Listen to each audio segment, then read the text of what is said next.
Hello friends, welcome back to the channel. मैं doctor Vikas Singh Bhadauria. जैसा कि हमने पिछली क्लास में जिसमें जीरो सीक्वेंस नेटवर्क ड्रॉ करना सीखा था, उसमें ये डिस्कशन किया था कि आगे आने वाली क्लासेस में मैं कुछ और इसके प्रॉब्लम्स डिस्कस करूंगा, कुछ एग्जांपल्स लेके आऊँगा, उन एग्जांपल्स का सॉल्यूशन दूंगा। तो उसी सीरीज में आज ये एक सेकंड वीडियो है, जिसमें यहाँ पर अगर आप देखेंगे तो ये एक नेटवर्क प्रोवाइडेड है। हमें इसका ड्रॉ करना है positive sequence, negative sequence and zero sequence.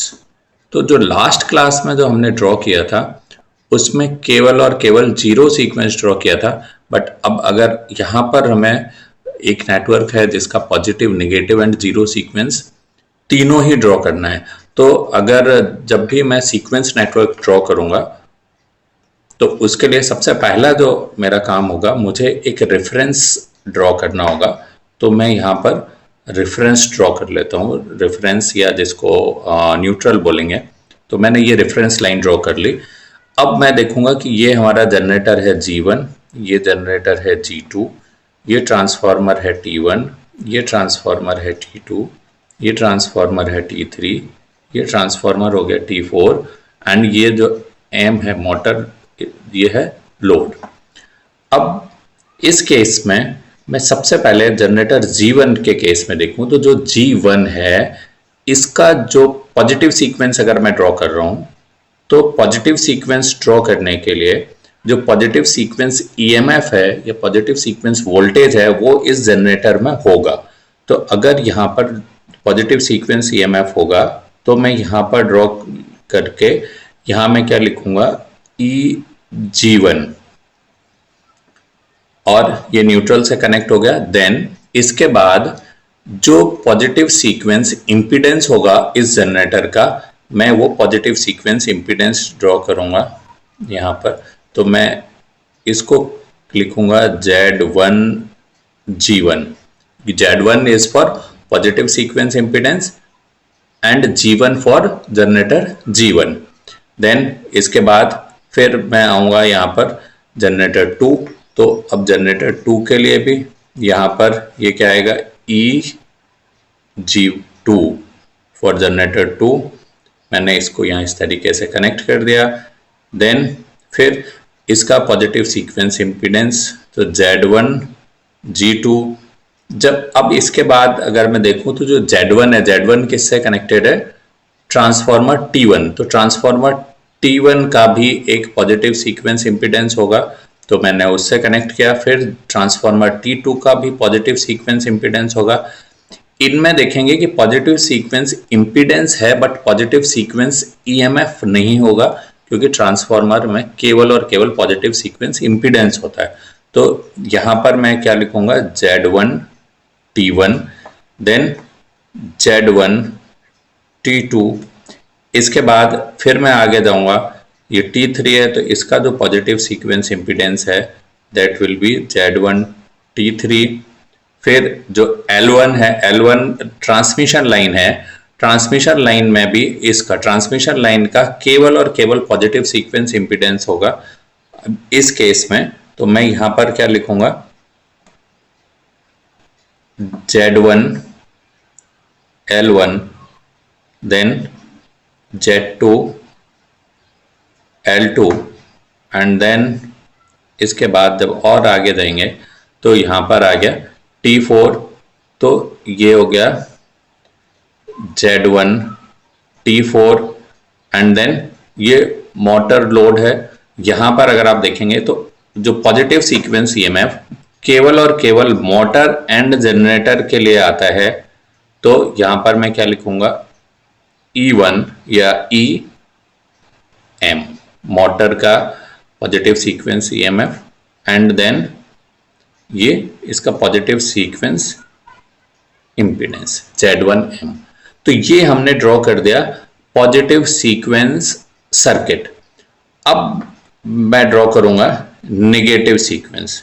तो जब नेगेटिव सीक्वेंस ड्रॉ करते हैं तो पॉजिटिव एंड नेगेटिव सीक्वेंस में कोई मेजर डिफरेंस नहीं होता। ये हम पिछले क्लास में पढ़ चुके थे। इसमें केवल और केवल एक डिफरेंस आता है, वो रहता है ईएमएफ का। बाकी इंपीडेंस में कोई मेजर चेंज नहीं आएगा। तो ईएमएफ का जो इफेक्ट आएगा, अगर मैं उसमें देखूं, नेगेटिव सीक्वेंस ड्रॉ करूं, तो ये जो ईएमएफ कंपोनेंट था, ये जो EG1, EG2 एंड EM, ये नहीं होंगे। एंड जो Z1 है, वो Z1 will be replaced by Z1 will be replaced by Z2, means positive sequence impedance will be replaced by negative sequence impedance, and EG1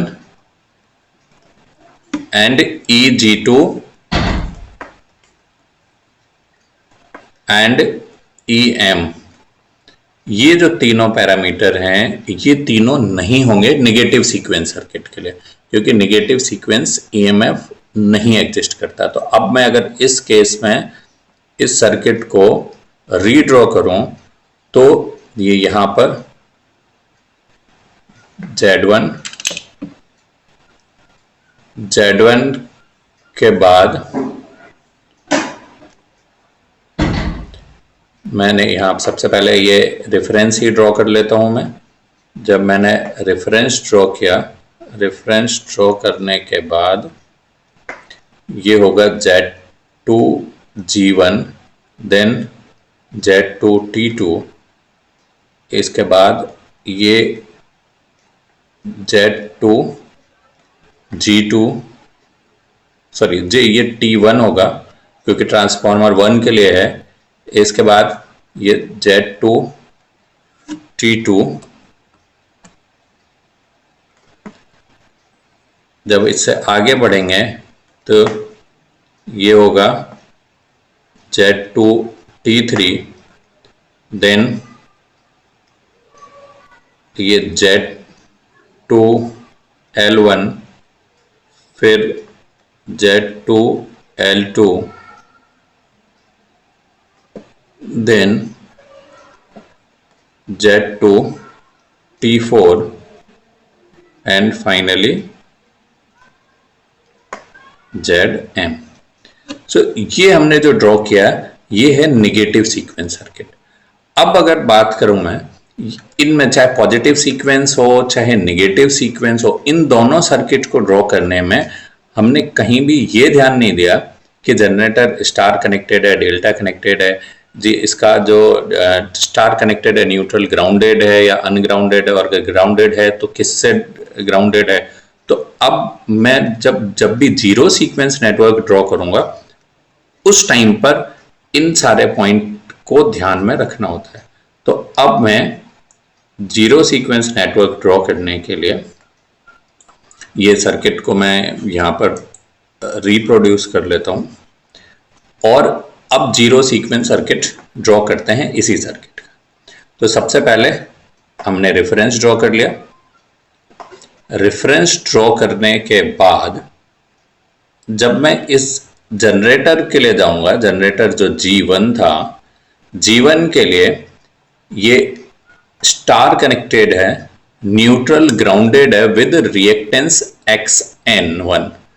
तो जब star connected generator neutral grounded होता है with any reactance, तो जब zero sequence network draw करते हैं तो वहां पर, अगर आपको पिछली क्लास में याद हो, तो इस रिएक्टेंस को हम 3 टाइम्स कनेक्ट करते हैं, तो 3XN1 एंड देन जनरेटर का जीरो सीक्वेंस रिएक्टेंस। तो फिर इसके बाद जनरेटर का zero sequence reactance that is Z0। ये हमने ये Z1 वाला, Z1 के लिए सॉल्व कर लिया। जब Z2 के लिए जाएंगे, जनरेटर 2 के लिए जाएंगे, तो जनरेटर 2 में ये स्टार कनेक्टेड है, न्यूट्रल ग्राउंडेड है, बट कोई रिएक्टेंस नहीं है। तो यहां पर जब कोई रिएक्टेंस नहीं है, तो ये जो 3XN1 जो हमने यहां पर लिखा था फॉर जनरेटर 1, जनरेटर 2 इसके लिए इसकी कोई जरूरत नहीं है। तो यहां जनरेटर 2 में केवल और केवल क्या आएगा, Z0। तो ये था Z0 G1 एंड ये हो जाएगा Z0 G2। अब Z0 G1, Z0 G2, अब बढ़ेंगे हम ट्रांसफॉर्मर के लिए। तो ट्रांसफॉर्मर में सबसे ज्यादा हमें ध्यान देने की जरूरत होती है। ट्रांसफॉर्मर में अब ये देखिए, ट्रांसफॉर्मर के लिए मैं दोबारा से अगर आपको यहाँ रिमाइंड करा दूं, जो है ना स्विचेस के हेल्प से, ये ट्रांसफॉर्मर का अगर जीरो सीक्वेंस इम्पीडेंस है, एक ये इस तरीके के स्विच हैं, ये न्यूट्रल है, ये 1 है, ये 2 है, ये 3 है और ये 4 है। तो 1 एंड 2 ये तब ऑन होंगे जब स्टार कनेक्टेड है विद न्यूट्रल ग्राउंडेड, और अगर 3 एंड 4 को ऑन करना है तो उसके लिए कंडीशन क्या चाहिए, डेल्टा कनेक्टेड होना चाहिए। तो अभी मैं देखूं स्टार कनेक्टेड न्यूट्रल ग्राउंडेड, तो मैं यहां पर थोड़ी देर के लिए ये Z0 कनेक्टेड मान लेता हूं। मैंने ये Z0 मान लिया, Z0 T1। अब अगर मैं इस Z0 T1 के लिए यहां पर इसको इस साइड से कनेक्टेड मानूं यहां, तो ये स्टार कनेक्टेड न्यूट्रल ग्राउंडेड है, तो यानी ये यहां पर इस तरीके से कनेक्ट होगा प्राइमरी साइड। सेकेंडरी साइड अगर मैं देखूं इसका, तो सेकेंडरी साइड में भी क्या है, ये स्टार कनेक्टेड है, न्यूट्रल ग्राउंडेड है, तो इट मींस ये सेकेंडरी साइड भी कनेक्टेड होगा। स्टार कनेक्टेड था तो ये 3 और 4 से कोई लेना देना नहीं है, तो ये Z0 T1 इस तरीके से कनेक्ट हो जाएगा। अब बात करता हूं मैं T2 के लिए। तो ट्रांसफार्मर 2 के लिए मैंने यहां पर ये माना Z0 T2, ये Z0 T2 है। इसका जो प्राइमरी साइड है स्टार कनेक्टेड न्यूट्रल ग्राउंडेड, तो ये प्राइमरी साइड तो इस तरीके से कनेक्ट होगा। एंड सेकेंडरी साइड के लिए अगर मैं जाऊंगा तो सेकेंडरी साइड में ये है डेल्टा कनेक्टेड, तो इसकी जो सेकेंडरी साइड है वो यहां से कैसे कनेक्ट होगी, आउटपुट टर्मिनल से न कनेक्ट होके ये न्यूट्रल से कनेक्ट होगा। ये पॉइंट आपको ध्यान रखने की जरूरत है कि सेकेंडरी साइड में अगर डेल्टा कनेक्टेड है तो जो स्विच 4 है, स्विच 4 ऑन होगा, तो स्विच 4 ऑन होने से Z0 T2 इस तरीके से कनेक्ट होगा। अब इसके बाद हम यहां से आगे बढ़े, यहां पहुंचे, अब पहुंचते हैं हम ट्रांसफॉर्मर T3 पर। T3 के लिए अगेन मैं यहां पर Z0 T3 कंसीडर करता हूं। Z0 T3 जो इसका प्राइमरी साइड है वो स्टार कनेक्टेड न्यूट्रल ग्राउंडेड है, तो इसका ये स्विच 1 ऑन होगा। सेकेंडरी साइड अगर देखूं तो स्टार कनेक्टेड है, न्यूट्रल ग्राउंडेड है, बट यहां पर रिएक्टेंस और कितना दिया है, Xn2, तो ये यहां पर स्विच तो ऑन होगा ही होगा, साथ में 3 टाइम्स ये रिएक्टेंस और कनेक्ट होगा, तो यहां पर क्या लगेगा 3Xn2। इसके बाद मैं पहुंचूंगा लाइन पर, तो लाइन में ये Z0 XL1 then Z0 XL2, this is Z0 XL1, this is Z0 XL2, then फिर से ट्रांसफॉर्मर। अब जब ट्रांसफॉर्मर T4 पर जाऊंगा तो मैंने यहां पर कनेक्ट किया ये Z0 T4, प्राइमरी साइड इसकी स्टार कनेक्टेड न्यूट्रल ग्राउंडेड है, it means this switch will be on. Secondary side star connected neutral है ही नहीं ग्राउंडेड, तो ये इसकी नेक्स्ट साइड क्या होगी, ओपन। अब आगे पहुंचूंगा, मोटर है, तो मोटर का जो लोड है, जो लोड कनेक्ट करेंगे हम यहाँ या फिर लोड का, दैट इसका जो जीरो सीक्वेंस इंपीडेंस है that will be Z0 M। तो ये जो कंप्लीट सर्किट हुआ ये ड्रॉ किया हमने zero sequence network.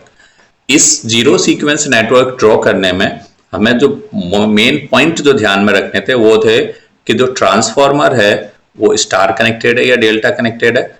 Star connected है तो न्यूट्रल ग्राउंडेड है या नहीं है, अगर न्यूट्रल ग्राउंडेड है देन जो है ना स्विच 1 एंड 2 ऑन होंगे, अगर न्यूट्रल ग्राउंडेड है विद रिएक्टेंस तो आप इंपीडेंस जो जिस रिएक्टेंस से ग्राउंडेड है उसका 3 टाइम्स जीरो सीक्वेंस नेटवर्क में कनेक्ट करेंगे। एंड अगर डेल्टा कनेक्टेड है तो जो जीरो सीक्वेंस नेटवर्क है वो रेफरेंस बस से कनेक्ट होगा। आई थिंक इस एग्जाम्पल के थ्रू आपको किसी भी नेटवर्क, जो भी नेटवर्क दिया है, उसका positive, negative and zero sequence network draw करना आ गया होगा। अभी इसी से रिलेटेड और हम आने वाले वीडियोस में और एग्जाम्पल डिस्कस करेंगे, जिसमें इसमें न्यूमेरिकल वैल्यूज के साथ डिस्कशन होगा कि कोई भी नेटवर्क दिया है उसमें वैल्यूज को पुट करके, जो इनकी वैल्यू जो अभी हमने Z0T1, Z0T2 या Z0T3 ली हैं, ये किस तरीके से पुट होंगे। तो उस वीडियो के लिए या उन न्यूमेरिकल प्रॉब्लम्स के लिए चैनल से जुड़े रहिए। जुड़ने के लिए चैनल को सब्सक्राइब कीजिए, वीडियो को लाइक कीजिए, और अगर आपको कोई डाउट है तो आप कमेंट बॉक्स में कमेंट भी कर सकते हैं। Thanks for watching.